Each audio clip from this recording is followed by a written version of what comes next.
प्राचीन भारतीय इतिहास में विदेशी यात्रियों का विवरण है, जैसे कि यूनानी और रोमन लेखक हैं, चीनी लेखक हैं, अरबी लेखक हैं और अन्य लेखक हैं। यूनानी और रोमन लेखक में प्रमुख लेखक है टेशियस, हेरोडोटस, मेगास्थनीज और डाइमेक्स। जो टेशियस था, जो यह एक ईरान का राज्य वैद्य था। He was the royal of physician of Iran. Bharat के संबंध में इसका विवरण आश्चर्यजनक कहानियों से परिपूर्ण होने के कारण अविश्वसनीय था।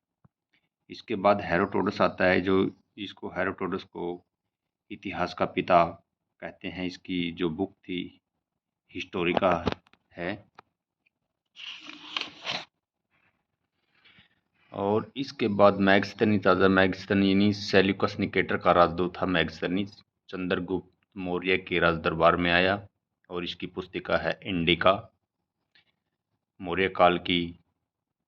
मौर्यकालीन राज व्यवस्था की जानकारी देता है ये मैगस्थनीज। और जो इंडिका बुक है उसमें मौर्यकाल व्यवस्था के बारे में जानकारी मिलती है। और इसके बाद है डाइमेक्स। सीरिया नरेश आंतियोक्स का राजदूत है। बिंदुसार के दरबार में आया डाइमेक्स। इसके बाद आया है डायोनिशियस, मिस्र नरेश टॉलमी फिलेडेल्फस का राजदूत, जो अशोक के दरबार में आया। और 6 नंबर पे है टॉलमी, 2वीं शताब्दी में भारत का भूगोल नामक पुस्तक लिखी। और 7वें नंबर पर है प्लिनी, पुस्तक बुक नेचुरल हिस्ट्री, भारतीय वनस्पति व अन्य जीवों की जानकारी। प्लिनी की जो बुक है वो है नेचुरल हिस्ट्री। और 8वें नंबर पर है पेरिप्लस ऑफ द इरिथियन सी। इसका लेखक है जो अज्ञात है। 80 AD के समय भारतीय बंदरगाहों की जानकारी इस बुक में है। सिकंदर के समय आने वाले लेखकों में, जो सिकंदर के समय जो लेखक आए उसमें है नियाकस, अनेसिक्रट्स, अस्टोबुल्स आदि अधिक प्रमाणित और विश्वसनीय हैं।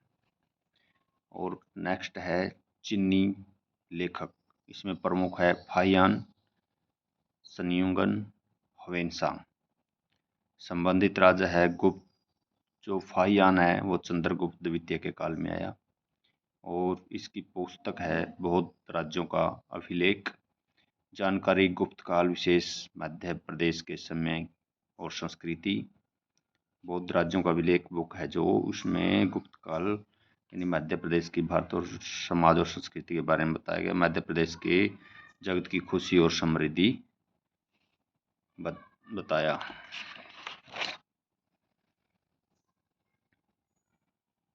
उसके बाद है शनयुगन। यह 518 ईस्वी में भारत आया। इसने अपने 3 वर्षों के दौरान बौद्ध यात्रा से बौद्ध धर्म की जो प्राप्तियां एकत्रित की। और उसके बाद आता है ह्वेनसांग, जो 619 AD से 645 AD तक रहा, यानी 15 वर्ष तक। यानी हर्षवर्धन के काल में 15 वर्ष तक इसने एक पुस्तक की CU की, जिसमें हर्षवर्धन जो कालीन व्यवस्था के बारे में और 138 देशों का विवरण के बारे में इसमें बताया गया है। CUE बुक में विशेष बिहार में स्थित नालंदा विश्वविद्यालय के अध्ययन और अध्यापन का कार्य किया। समकालीन कुलपति आचार्य शीलबद्ध। इसका जो समकालीन कुलपति था वो आचार्य शीलबद्ध था। और अगला है इत्सिंग। 7वीं शताब्दी के अंत में भारत आया। यह एक चीनी यात्री और अनुवादक था।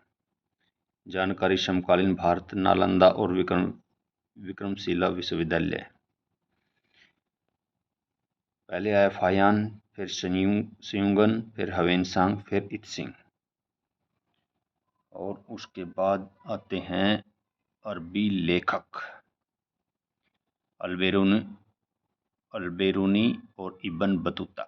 अल-बेरूनी मोहम्मद गजनवी के साथ भारत आने वाला अरबी लेखक, मोहम्मद गजनवी के समय में आया अल-बेरूनी।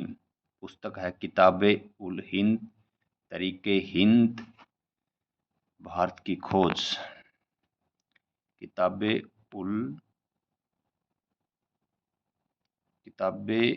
किताब-उल-हिंद, तरीक़-ए-हिंद, भारत की खोज। भाषा है अरबी भाषा। जानकारी देता है हमें ये धर्म, दर्शन, त्योहार, खगोल विज्ञान, समाज, तंत्र मंत्र, राजपूत कालीन राजनैतिक और सामाजिक स्थितियों के बारे में। नेक्स्ट आ गया इब्न बतूता, मोहम्मद बिन तुगलक के समकालीन एवं मोरक्को यात्री, लेखक और खोजी। पुस्तक का और यात्रा वृत्तांत है रिहला। इब्न बतूता की रिहला पुस्तक है जो अरबी भाषा में है। 14वीं इसमें जानकारी है 14वीं सदी में भारतीय स्थिति, दिल्ली सल्तनत की जानकारी, दिल्ली सल्तनत की और 14वीं शताब्दी की भारतीय परिस्थिति के बारे में इब्न बतूता की जो बुक है रिहला में है। विशेष है 1333 में मोहम्मद बिन तुगलक ने इब्न बतूता को दिल्ली का काजी यानी न्यायाधीश बनाया। इब्न बतूता को दिल्ली का न्यायाधीश 1333 ईस्वी में बनाया।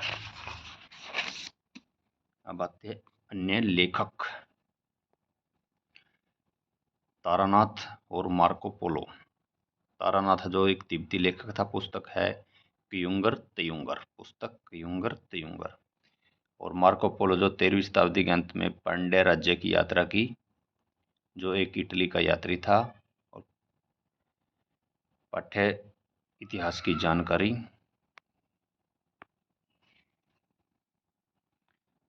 और इसके बाद अगला चैप्टर आता है हमारा पुरातत्व संबंधित स्रोत, जो हम अगले पुरातत्व संबंधित स्रोत यानी इसमें अभिलेख आ गए, स्तंभलेख आ गए, सिक्के और अन्य।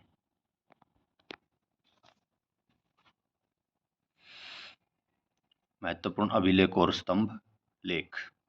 हाथी गुफा अभिलेख यानी तिथि रहित अभिलेख है। ये हाथी गुफा अभिलेख है, तिथि रहित अभिलेख, जो किसके शासनकाल में, कलिंग राजा खारवेल के समय में। सर्वप्रथम भारतवर्ष का जिक्र जिक्र है जो हाथी गुफा अभिलेख में है। फिर इसके बाद जूनागढ़ यानी गिरनार अभिलेख, जो रुद्रदामन के समय में। और नासिक अभिलेख, और ये गौतमी बल्लभसिरी के शासनकाल में। प्रयाग स्तंभ लेख समुद्रगुप्त के काल में। ऐहोल अभिलेख पुलकेशिल द्वितीय के ऐहोल अभिलेख है जो पुलकेशिल द्वितीय के शासनकाल में। मंदसौर अभिलेख मालवा नरेश यशोवर्धन, रेशम बुनकरों की श्रेणी की जानकारी हमें मालवा नरेश यशोवर्धन के काल में मंदसौर अभिलेख में मिलती है।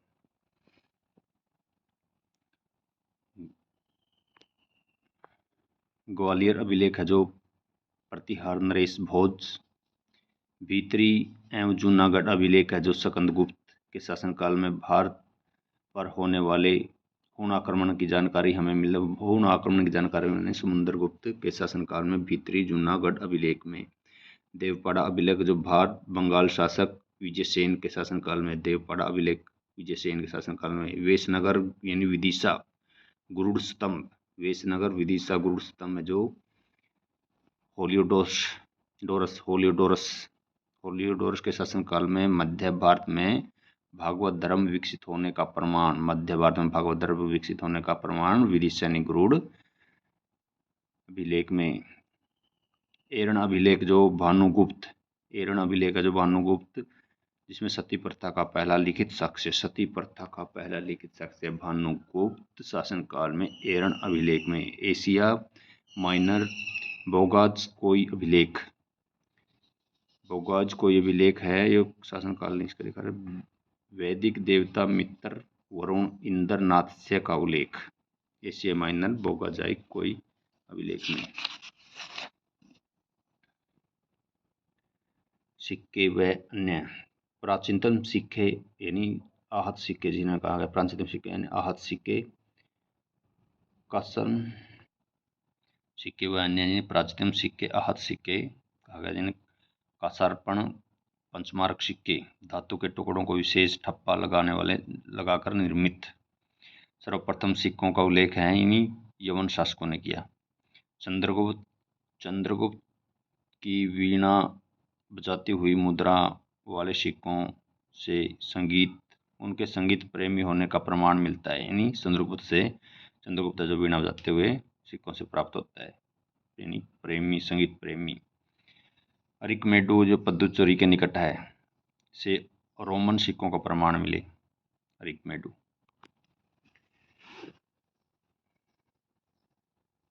सबसे पहले भारत के संबंध यानी वर्मा, सुवर्ण भूमि वर्तमान में म्यांमार, मलाया यानी स्वर्णद्वीप, कंबोडिया यानी कंबोज और जावा यानी यवद्वीप में स्थापित हुए। आज की क्लास यहीं पर समाप्त। नेक्स्ट पार्ट में हम प्रागैतिहासिक काल के बारे में पढ़ेंगे। जय हिंद, जय भारत।